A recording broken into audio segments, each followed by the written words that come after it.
అనకాపల్లి జిల్లాలో అవినీతి బట్టబయలు. వీఆర్ఓ లంచం తీసుకుంటూ రెడ్ హ్యాండెడ్గా పట్టుబడ్డాడు. బుచ్చపేట మండలం పి భీమవరం గ్రామానికి చెందిన వీఆర్ఓ శంకర్రావు ఒక రైతుకు చెందిన 3 ఎకరాల భూమిని మ్యూటేషన్ విషయంలో లంచం డిమాండ్ చేశాడు. రీసర్వేలో ఆ భూమి వేరొకరి పేరుతో నమోదైందని చెప్పిన వీఆర్ఓ దాన్ని సరిచేయాలంటూ 3 లక్షల రూపాయలు ఖర్చు అవుతాయని రైతుతో బేరం కుదుర్చుకున్నాడు. అడ్వాన్స్గా ₹1,00,000 ఇవ్వాలని ఒత్తిడి చేయడంతో బాధిత రైతు అవినీతి నిరోధక శాఖ అధికారులను ఆశ్రయించాడు. ఈ రోజు ఏప్రిల్ 20, 2020 పి భీమవరం సచివాలయం వద్ద రైతు డబ్బులు ఇస్తుండగా ముందుగానే పథకం ప్రకారం వేచి చూసిన ఏసీబీ అధికారులు వీఆర్ఓ శంకర్రావుని రెడ్ హ్యాండెడ్గా పట్టుకున్నారు.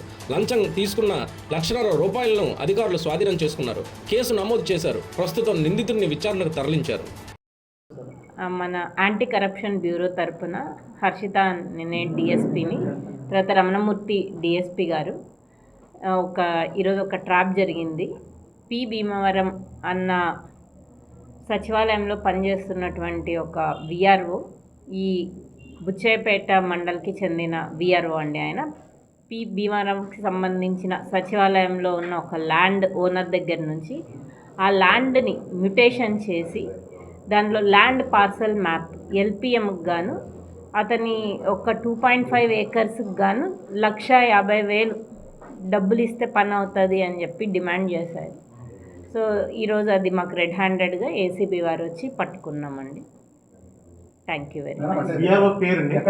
ఈ విఆర్ఓ పేరు పోతల శంకర్రావు.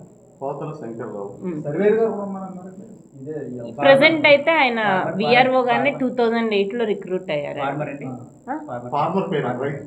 అది కొంచెం కాన్ఫిడెన్షియల్ అండి, ఎందుకంటే కంప్లైంట్ ఇచ్చిన వాళ్ళ డీటెయిల్స్ బయటకు పెడితే వాళ్ళకి ప్రాబ్లం అవ్వచ్చు కదా ఫ్యూచర్. ఏమండి?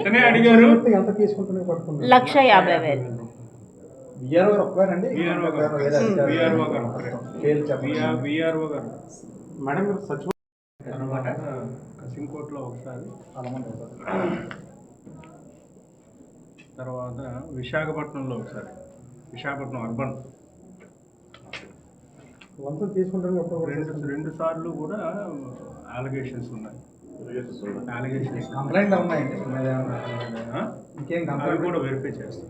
రైతు మిమ్మల్ని నేరుగా అప్రోచ్ చేయరండి. కంప్లైంట్ దారుడు క్యాష్ ఒకే ఫార్మర్ అండి. కంప్లైంట్ దారుడు ఈ క్యాష్ ఇప్పుడు వచ్చిన వారు రైతు అతనికి సంబంధించిన ల్యాండ్ కదండి. అవును, ఆ రైతుకు సంబంధించిన ల్యాండ్. అవును. కంప్లైంట్ ఊరి పేరు చెప్పగలరు?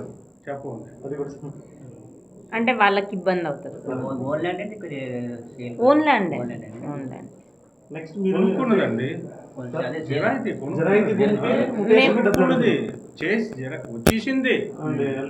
వచ్చేసింది ఆయనకి అన్ని వచ్చేసింది. మళ్ళీ రీసర్వ్ అని పెట్టారు కదా, అందులో మళ్ళీ పాతోడ పేరు మీదకి ఎక్కించాడు మహానుభావుడు. దాన్ని మార్చడం కోసం ఇదేంట్రా బాబు, నేను కొనుక్కున్నాను, నాకు వచ్చితే పాస్బుక్ కూడా వచ్చింది కదా, మళ్ళీ నాకు నాకు ఎవడైతే అమ్మాడో ఆడిదే చూపిస్తుంది ఎల్పిఎంలోనే అంటే, ఆహా అలాగా, మరి అది అలాగే జరిగిందో మరి చూద్దాం, మళ్ళీ ₹1,50,000 అంటాడు. అర్థమైందా మీకు? ఇది అన్యాయం కదా. ఇదండి. సో ఇందు మూలంగా మీ అందరికీ మీ ద్వారా తెలియజేయాల్సింది